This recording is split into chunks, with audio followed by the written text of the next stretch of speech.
சூர்யாவோடு போன ஒரு நண்பர் எங்கிட்ட சொன்னார், அண்ணே ரொம்ப மனசு கஷ்டமாக இருந்துச்சுண்ணே.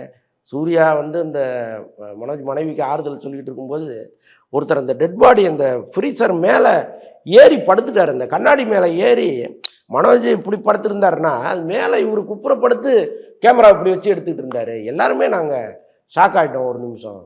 இப்படி ஒரு அநாகரிகமான செயலை நான் இதுக்கு முன்னாடி எந்த சாவு வீட்லையும் பார்த்ததில்லை அப்படின்ட்டு அவர் சொல்கிறாரு. அவ்வளோ வருத்தமாக இருந்துச்சு நமக்கு. அது எப்படி பண்ணாங்க அது?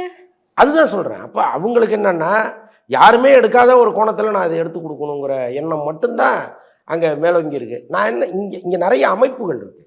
இந்த அமைப்புகள் என்ன பண்ணணும்னா இந்த மாதிரி ஒரு நிகழ்வு நடக்கும்போது கரெக்டாக முன்னாடியே இந்த ஃப்ரீசர் வருது, பாடி வருது, உறவினர்கள் வராங்க, அதுக்கப்புறம் தான் மீடியா வரும். அப்போ நீங்கள் கட்டம் போட்டு இதை தாண்டி நீங்கள் உள்ளே வரக்கூடாது. ஏதோ ஒரு தடுப்பு மாதிரி ஒன்று வச்சு நீங்கள் இங்கே தான் நிற்கணும் அப்படின்னு சொல்லணும். அது சொல்லுவதற்கான அமைப்புகள்லாம் இங்கே இருக்குது. ஆனால் ஏன் அதை செய்ய மாட்டேங்கிறாங்கன்னு நமக்கு புரியல.